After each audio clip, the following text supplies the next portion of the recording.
नमस्कार दोस्तों, आपका ट्रेंज एजुकेशन पॉइंट पर आपका हार्दिक स्वागत है। मित्रों, आज हम राजस्थान का अप्रवाह तंत्र पढ़ेंगे। ये राजस्थान भूगोल का सबसे इम्पोर्टेंट टॉपिक है कंपटीशन की दृष्टि से। तो देखिए मित्रों, जो हमारा कंटेंट है इसमें वो राजस्थान की अप्रवाह प्रणाली, जिसमें हम नदियां एवं झीलें पढ़ेंगे। तो आइए शुरुआत करते हैं हम। राजस्थान की नदियां पूर्व व पश्चिम के सागरों में जाकर समा जाती है। इसका मतलब क्या है? जो राजस्थान की जो नदियां हैं पूर्व व पश्चिम के सागरों में जाकर समा जाती है, यानी कि विलय हो जाती है। इसकी प्रकृति, दिशा व प्रवाह प्रणाली के आधार पर हम इसको 3 भागों में विभाजित करते हैं। यानी कि जो राजस्थान की प्रवाह प्रणाली जो है उसको हम 3 भागों में विभाजित करते हैं। बहुत से विद्वान इसको 2 भागों में भी विभाजित बताते हैं, लेकिन वो एग्जाम की दृष्टि से, एनसीईआरटी की दृष्टि से वो गलत माना गया है। ये 3 प्रकार की होती है, जैसे कि हमने आपको बताया 3 पॉइंट में है। पहला जो पॉइंट है आपका वो है बंगाल की खाड़ी का प्रवाह क्रम। इंपॉर्टेंट है, ये बंगाल की खाड़ी में जाकर के मिलती है। यानी कि जो राजस्थान की जो कुछ नदियां हैं वो एक नदी में मिलकर के अंत में बंगाल की खाड़ी में गिरती है। दूसरा जो पॉइंट है वह अरब सागर प्रवाह क्रम, यानी कि ये अरब सागर में मिल जाती है। और तीसरा जो पॉइंट है वो है आंतरिक प्रवाह क्रम। तो देखिए मित्रों, राजस्थान का जो अपवाह तंत्र है उसको हमने 3 भागों में बांटा था। तो पहला था कि बंगाल की खाड़ी, यानी कि जो बंगाल की खाड़ी में जो नदी और नालों के द्वारा ले जाया गया जो जल है उसकी जो मात्रा है, जो प्रतिशत है वो है 22.4, यानी कि 22 पॉइंट के लगभग नदी नालों के द्वारा जो जल बंगाल की खाड़ी में ले जाया जाता है, ये उसका प्रतिशत है 22.4% है। तो मित्रों, ये ऐसे प्रश्न पूछे जा चुके हैं परीक्षा में, इसलिए आप इसको ध्यान से समझना। सेकंड है आपका अरब सागरे, यानी कि जो अरब सागर के अंदर जो नदी नालों के द्वारा 17.1 यानी कि 17% के लगभग जल ले जाया जाता है।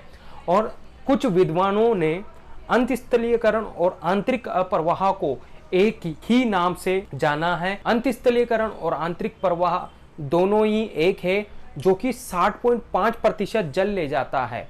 बंगाल की खाड़ी या पूर्वी सागर में गिरने वाली नदियां, ठीक है, नाले भी आते हैं, नदियां भी आती है।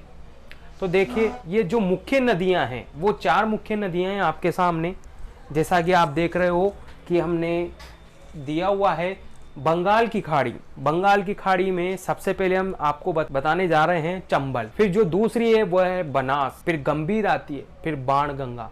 ये बंगाल की खाड़ी में गिरने वाली 4 मुख्य नदियां हैं जो अक्सर परीक्षा में पूछी जा चुकी है, आगे भी पूछी जाएगी, इसलिए आप इनको समझे न कि रटें। दोस्तों, मैं आपको चंबल की कुछ सहायक नदियों के नाम बता रहा हूं।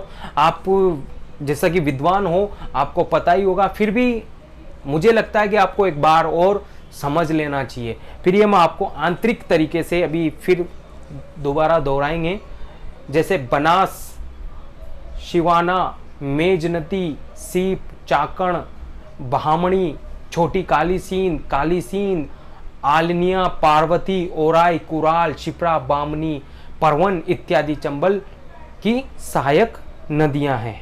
मित्रों, ये काफ़ी इंपॉर्टेंट है, आपको इसके बारे में तो ध्यान रखना ही होगा। इसमें से कुछ नदियां हैं वो जब आप अब ये जो चंबल के बारे में पढ़ेंगे उसमें आपको विवरण से समझाएंगे हम आपको। तो देखिए, आगे की ओर चलते हैं। देखिए, चंबल नदी तंत्र। दोस्तों, प्रश्न यहाँ भी बनता है कि कौन सी नदी चंबल की सहायक नदी है या फिर सहायक नदी नहीं है। दोस्तों, इसे ध्यान से समझना। ये देखिए, आप देखिए, ये चंबल है, ये चंबल की सहायक नदियां हैं जो कि बहुत ही इंपॉर्टेंट है, मुख्य हैं। कालीसीन, पार्वती, बनास, छोटी कालीसीन। कालीसीन और छोटी कालीसीन दोनों नदियां चंबल की सहायक नदी है। मेज, बामनी, चाकण, जिस पर चाकण डैम बना हुआ है, परवन है, ईज है। हमने राजस्थान के अफवाह तंत्र के 3 अफवाह तंत्रों पर हमने डिस्कस किया था, जिसमें पहला अफवाह तंत्र है बंगाल की खाड़ी, जिसका प्रोपोर्शन है 22.4। दूसरा है अरब सागर, जिसका अनुपात है 17.1। और तीसरा है आंतरिक व अंतस्थलीय, जिसका अनुपात दिया गया है, जिसका परसेंट दिया गया है 60.5%। जैसा कि आप जानते हो कि राजस्थान के अंदर जो मध्य में, राजस्थान के मध्य में अरावली पर्वतमाला है, वो एक जल विभाजन का कार्य करती है। तो यहाँ पर भी आपके एक प्रश्न बनता है कि राजस्थान में जल विभाजन का कौन सी पर्वत श्रृंखला कार्य करती है, वो है अरावली पर्वत श्रृंखला। अरावली का पूर्वी भाग, ये जो आप देख रहे हैं कि अरावली का जो पूर्वी भाग है, यहाँ से निकलने वाले नदी नाले वो बंगाल की खाड़ी में अपना जल लेकर के जाते हैं। ये अरावली का पूर्वी भाग है। यहाँ से जो जल और जो नदियां निकलती है उसका जो जल है वो बंगाल की खाड़ी में जाकर के गिरता है, और जिसका प्रतिशत है 22.4%। अब देखिए दोस्तों, अरावली के इस छोर पर यानी कि पश्चिमी ढाल, इस पश्चिमी ढाल से जो नदी नाले निकलते हैं वो मुख्य तौर पर देखा जाए तो लूनी नदी है, माही नदी है, साबरमती है, बनास नदी है। इन पश्चिमी ढाल से जो नदियां निकलती है, यानी कि अरावली के पश्चिम से जो नदियां निकलती है वो मुख्यतः अरब सागर में जाकर के मिल जाती है। यानी कि यहाँ से जो भी नदी नाले निकलते हैं, जो भी पश्चिम से जो नदी नाले निकलते हैं वो अरब सागर में जाकर के मिलती है, जिसका प्रतिशत है 17%, लगभग 17%। ये राजस्थान का वो हिस्सा है दोस्तों जो मरुस्थल का सबसे बड़ा भाग है, अर्ध मरुस्थल भी कहा जाता है। ये एक ऐसा स्थान है जहां पर पानी की अत्यधिक कमी होने के कारण यहाँ पर राजस्थान का जल संकट के लिए भी इसे जाना जाता है। यहाँ पर वर्षा अनियमित है, अर्थात यहाँ पर न के बराबर बारिश होती है, और यहाँ पर जो नदी नाले हैं, यानी कि जो यहाँ पर जो नदियाँ हैं, नाले हैं, वो मरुस्थल में जाकर के मिल जाते हैं, अर्थात मरुस्थल में प्रवाहित नदी व नाले लुप्त या मरुस्थल में गायब हो जाते हैं। इसी कारण इसे आंतरिक या अंत स्थलीयकरण अपवाह तंत्र कहते हैं। रिवर सिस्टम को रटना नहीं है, बस समझना है दोस्तों। ये राजस्थान का मैप है। राजस्थान की पूर्व दिशा की ओर, ये जो आप ये दिशा देख रहे हो ये पूर्व दिशा है, और उत्तर से दक्षिणी दिशा में कालांतर में आगे जाकर दक्षिणी पूर्व दिशा में एक नदी है, उसको हम यमुना के नाम से जानते हैं। बहुत ही महत्वपूर्ण नदी है दोस्तों, और यह नदी गंगा की भी सहायक नदी है। देखिए, ये आप चंबल नदी को देख पा रहे हो। ये चंबल नदी ये राजस्थान के कुछ जिलों से होकर के गुजर रही है। तो हम सर्वप्रथम देखते हैं कि चंबल नदी का उद्गम यानी कि उसका जन्म स्थान कौन सा है। तो आप जैसा ये देख पा रहे हो, ये बिंदु जो कि मध्य प्रदेश में इंदौर के महू को ध्यान रखना दोस्तों, ये महू बहुत इंपॉर्टेंट है। छानवी के पास विंध्याचल पर्वत की जानापाव पहाड़ी से सकड़े मार्ग के द्वारा ये चंबल नदी निकलती है। तो आपसे परीक्षा में पूछा जाता है तो आपको महू को ध्यान में रखना चाहिए, और एक विंध्याचल पर्वत की जानापाव पहाड़ी से। मोस्टली क्या ध्यान में रखना है कि विंध्याचल पर्वत की जानापाव पहाड़ी से चंबल नदी का उद्गम हुआ है। आपको पता रह ही जाएगा कि एमपी इंदौर से है। अब ये आप जैसे देख रहे हो चंबल नदी है।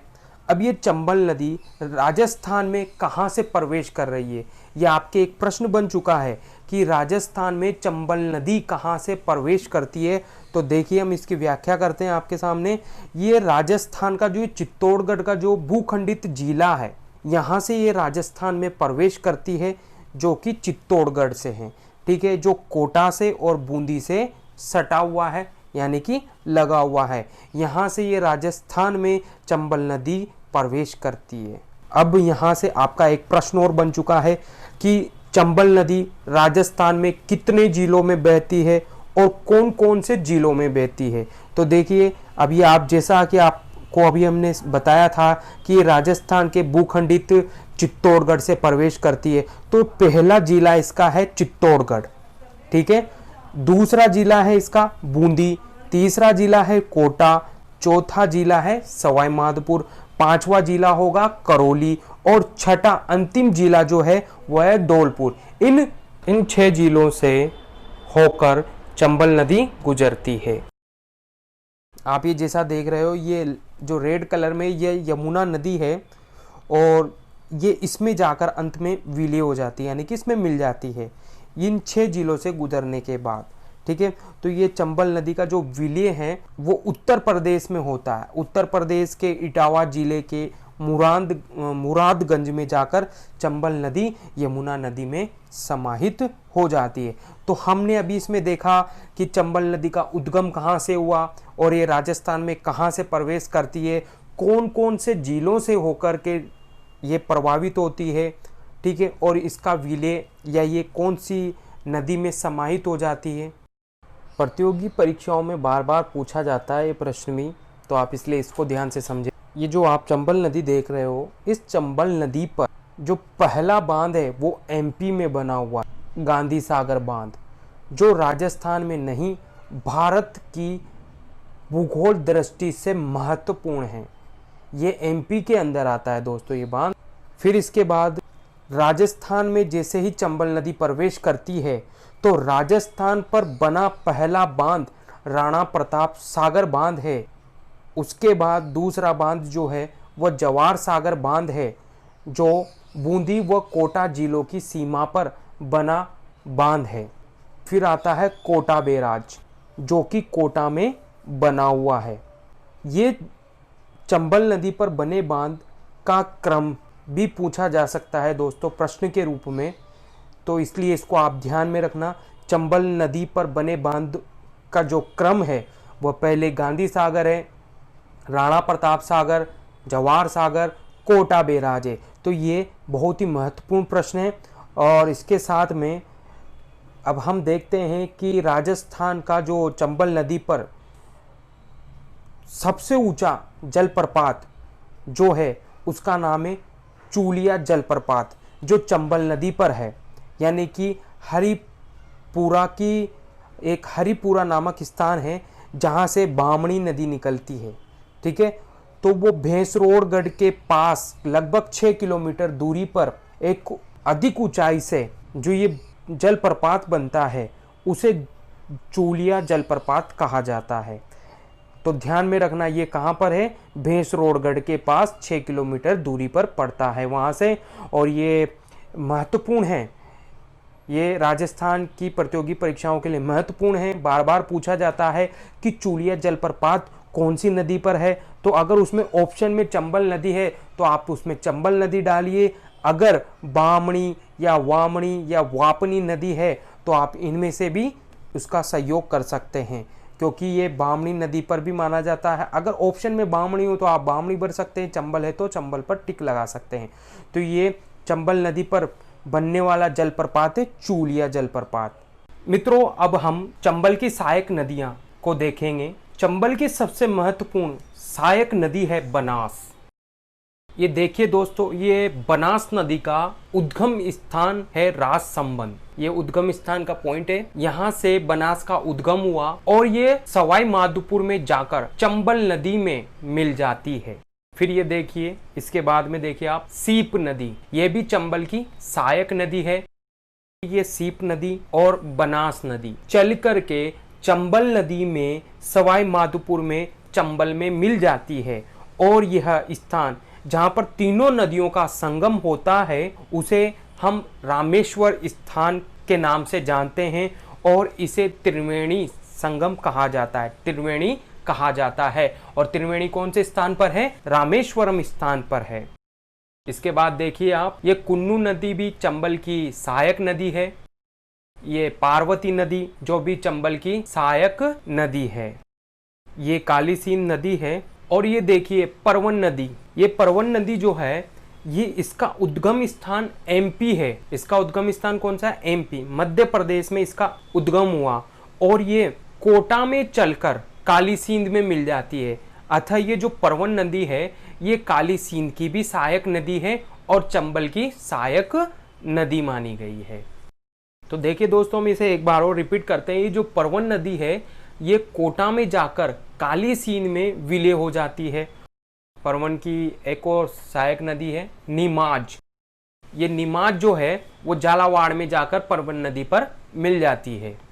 चोली नदी, ये चोली नदी चंबल की सहायक नदी है जो सिंचाई के लिए जानी जाती है। ये काली सींध की भी सहायक नदी है। आहू नदी, ये काली सींध की सहायक नदी है। काली सींध और आहू नदी का जहां पर संगम होता है, और इसका संगम कहां पर होता है, झालावाड़ में। देखिए अभी काली सींध है नदी है और ये आहू नदी कोटा में जाकर के फिर वापस पुनः झालावाड़ में आकर के मिलती है। और ये जिस स्थान पर मिलती है वो झालावाड़ है, और इसका जहाँ पर संगम होता है वहाँ पर गागरोन का दुर्ग है, जिसे जल दुर्ग के नाम से भी जाना जाता है, क्योंकि वो चारों ओर से जल से घिरा हुआ है, इसीलिए इसे जल दुर्ग भी कहा गया है। ये आहू नदी और काली सिंध नदी के संगम पर बना हुआ दुर्ग है दोस्तों, तो इसको ध्यान में रखना आप। काली सिंध और आहू नदी, देखिए ये छोटी काली सिंध है, इसका उद्गम जो है वो मध्य प्रदेश से हुआ है और ये झालावाड़ में प्रवेश करती है, झालावाड़ से प्रवेश करती है और पुनः झालावाड़ को पार करती हुई वापस पुनः मध्य प्रदेश में जाकर चंबल नदी में अपने आप को समाहित कर लेती है। तो दोस्तों आप इस चीज को ध्यान में रखना कि छोटी काली सिंध और काली सिंध दोनों अलग अलग चंबल की सहायक नदियां हैं, कंफ्यूज मत हो जाना। छोटी काली सिंध और काली सिंध दोनों का उद्गम स्थान एमपी से ही है, लेकिन ये छोटी काली सिंध एमपी से इसका उद्गम होता है और पुनः जाकर के ये एमपी झालावाड़ से होती हुई एमपी में जाकर के वापस चंबल नदी में मिल जाती है।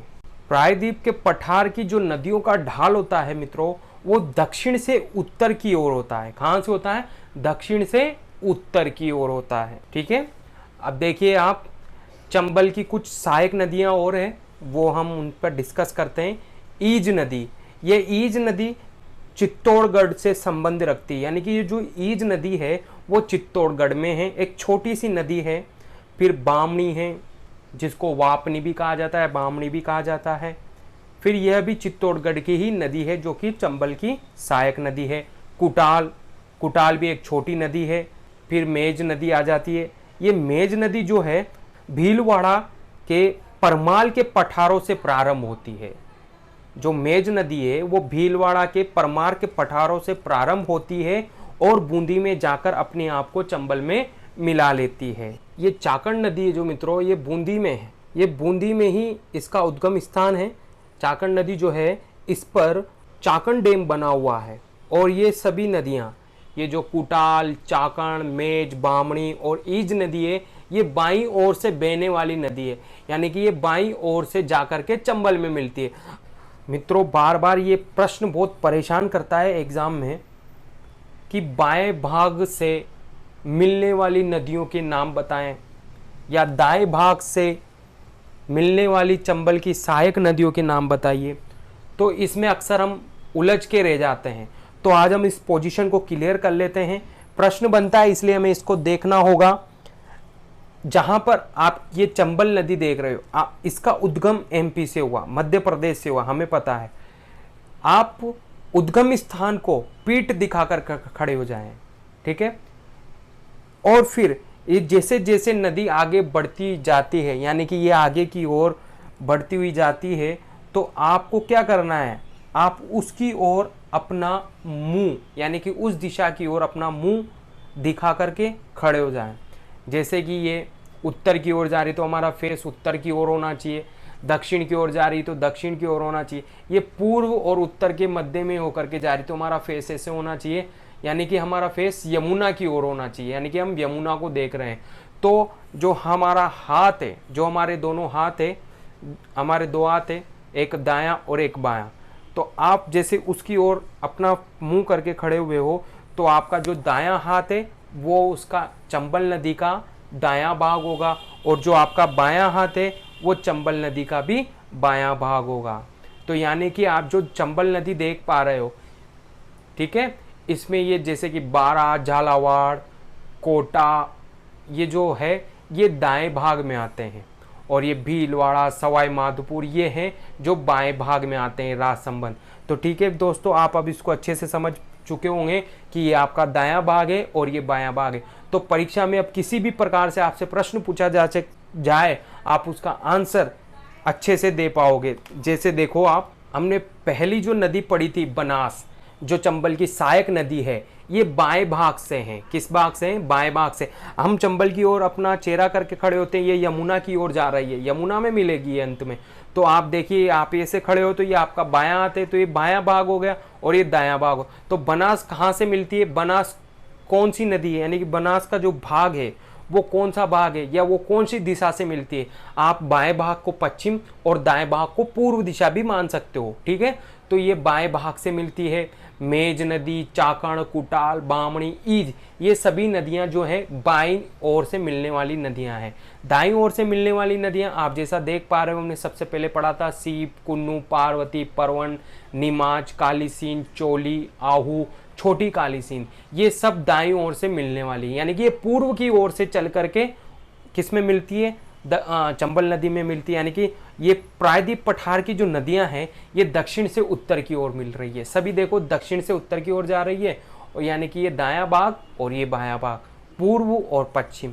इसको आपको ध्यान में रखना होगा, क्योंकि ये एग्जामिनर बहुत चालाक है, तो अपनी वो चालाकी को दिखाएगा। तो आप भी चालाक बनिए और अपने नंबर अर्जित कीजिए। देखिए दोस्तों, अब ये चंबल नदी का जो तंत्र है इसमें आपको बताया गया है, नदी का नाम क्या है, चंबल नदी। और हम बात करें कि चंबल नदी की लंबाई कितनी है, 966 या 965। बहुत सी बार एग्जाम में 965 आ जाता है और 966 आ जाता है। तो अगर 966 है तो 965 नहीं होगा, अगर 965 है तो 966 नहीं होगा। तो आप इस चीज का ध्यान रखिएगा, 966 और 965 इसकी लंबाई है। अब देखिए चंबल नदी के उपनाम। चंबल नदी को कई उपनामों से पुकारा जाता है, चरमोवती, चरमावती, कामधेनु, वमनवती, सदावाहिनी, नित्यवाहिनी तथा दक्षिणी पूर्वी राजस्थान की गंगा। अब ये दोस्तों राजस्थान की गंगा, प्रश्न बन सकता है आपके कि राजस्थान की गंगा किसे कहा जाता है, तो आपको पता होना चाहिए चंबल नदी को कहा जाता है। ये पुटअप ऐसे भी हो सकता है, दक्षिणी पूर्व की राजस्थान की गंगा कौन सी है, चंबल है। नित्यवाहिनी यानी कि वह निरंतर बहने वाली नदी है। कामधेनु जो वह फसल और सिंचाई के लिए उपयुक्त है, इसलिए इसे कामधेनु कहा गया है। ये 12 महीने ही प्रवाहित रहती है मित्रों। अब देखिए हमने इसका उद्गम पहले भी देखा था, कोई बात नहीं, हम फिर से देखते हैं।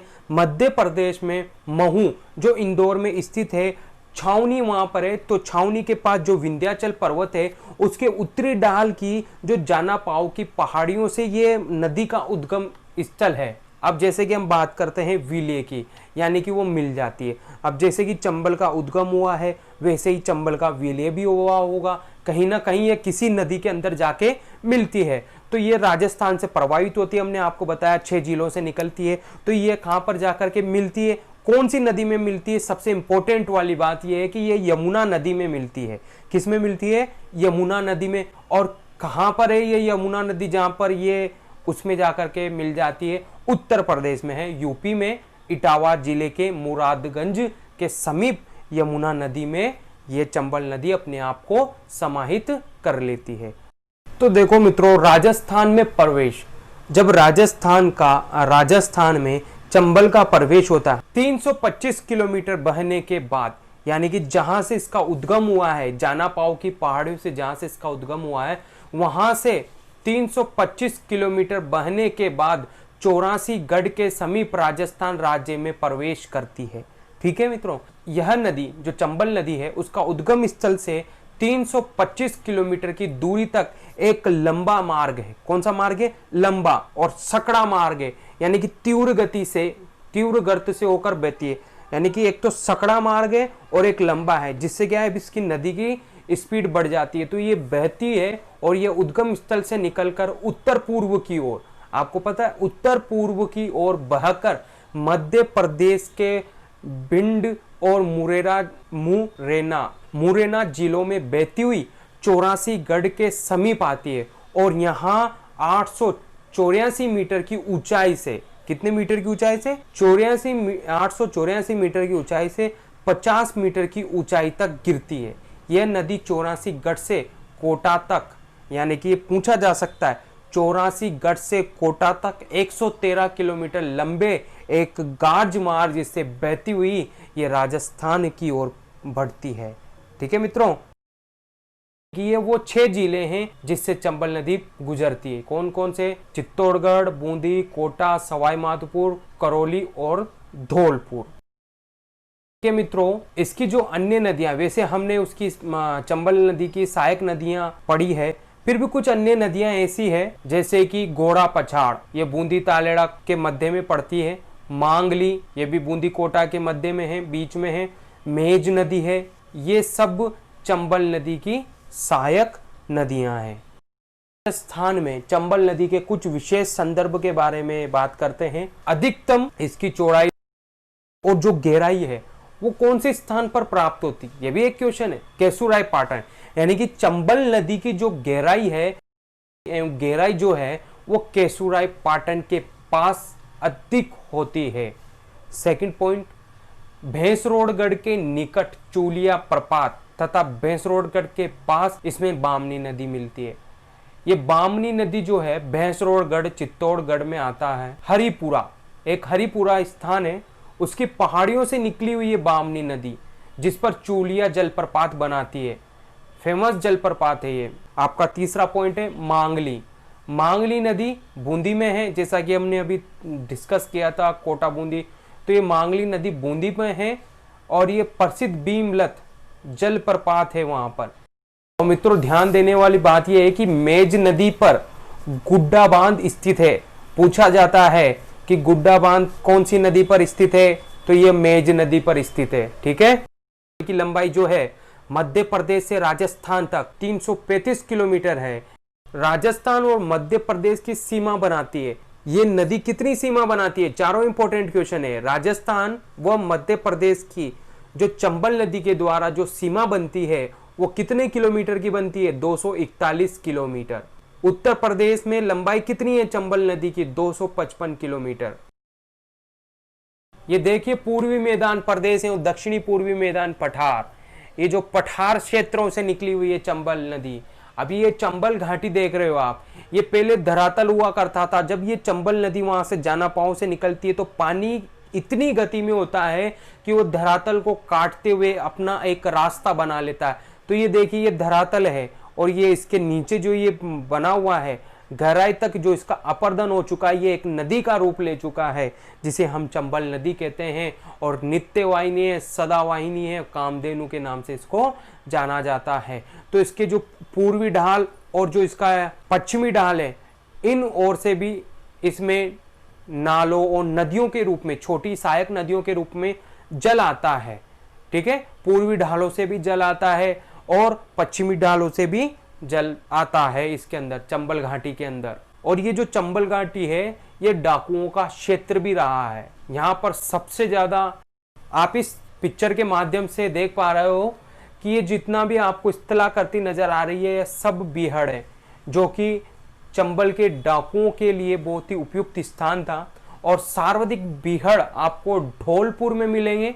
सर्वाधिक बीहड़ पूछा जाता है कि सर्वाधिक बीहड़ कहां पर पाए जाते हैं राजस्थान में, तो धौलपुर स्थान है प्रथम। करौली और सवाई माधोपुर में सर्वाधिक बीहड़ पाए जाते हैं और प्रथम स्थान है धौलपुर का। तो ये बीहड़ जो है वो इस प्रकार से दिखाई देते हैं। ये पूर्वी मैदान और दक्षिणी पूर्वी पठारों पर ही पाए जाते हैं चंबल के किनारे। ठीक है, ये चंबल के द्वारा बने गए बीहड़ क्षेत्र है।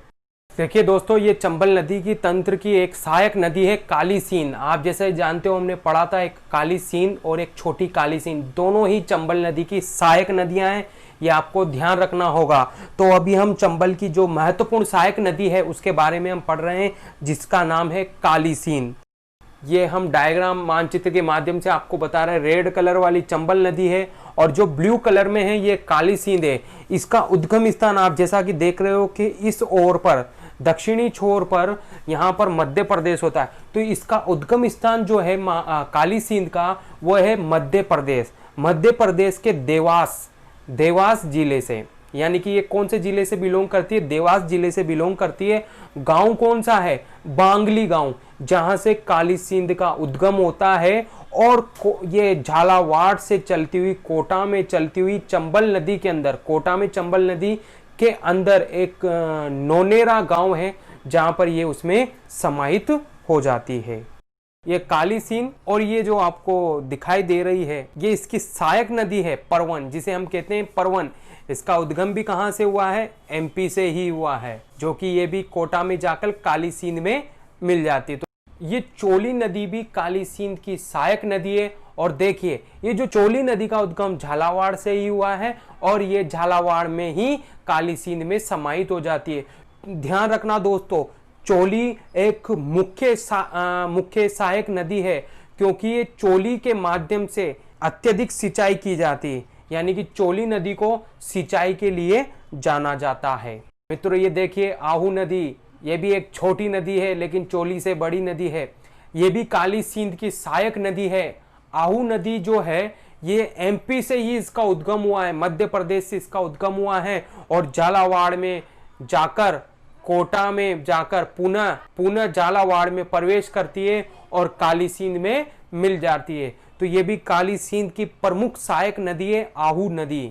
देखिए चंबल नदी का एक सहायक काली सिंध, इसका उद्गम अभी हमने देखा कि ये बांगली गांव, जिला देवास, मध्य प्रदेश से इसका उद्गम होता है।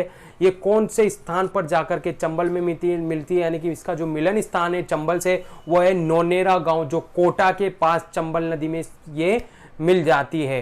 कौन से जिलों से प्रभावित होती है, तो जिले आपको दो ध्यान में रखने, कोटा और झालावाड़। काली सिंध जो प्रवाहित होती है जिन जिलों से वो है कोटा और झालावाड़। इसकी सहायक नदियां हैं वो देखिए आप, परवन, निवाज को हम निमाज भी कहते हैं, उजाड़, चोली व आहू नदी। कौन सी नदी? आहू नदी, निवाज और काली सिंध की मुख्य नदी है आहू, जो कि इसकी मुख्य सहायक नदी है।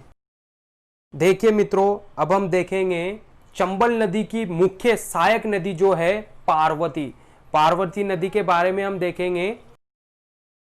पार्वती नदी का उद्गम विंध्याचल के उत्तरी ढाल, विंध्याचल पर्वत का जो उत्तरी ढाल है वहां से इसका उद्गम हुआ है, जो कौन सा कहलाता है, जिला कौन सा कहलाता है? सिरोहा। और ये कहां पर है? वही मध्य प्रदेश से इसका उद्गम हुआ है। और ये चंबल नदी में कहां पर जाकर के मिलती है? सवाई माधोपुर की सीमा पर, कोटा में सवाई माधोपुर की सीमा में जाकर के ये मिलती है। और वो कौन सा स्थान है जहां पर ये चंबल में समाहित होती है? पाली गांव है। कौन सा गांव है?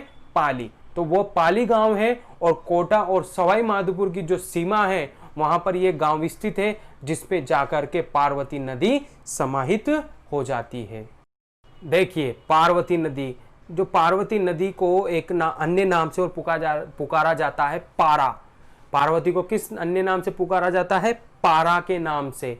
तो पार्वती नदी तंत्र को देखिए आप, इसका उद्गम विंध्याचल के उत्तरी ढाल, जिला सिरोहा, मध्य प्रदेश से हुआ है। और ये कौन से स्थान पर मिलती है? हमने अभी आपको बताया, कोटा जिले के करियाहट स्थान के निकट राजस्थान में प्रवेश करती है और 65 किलोमीटर का सफर तय करने के पश्चात सवाई माधोपुर के पाली गांव में चंबल नदी में मिल जाती है।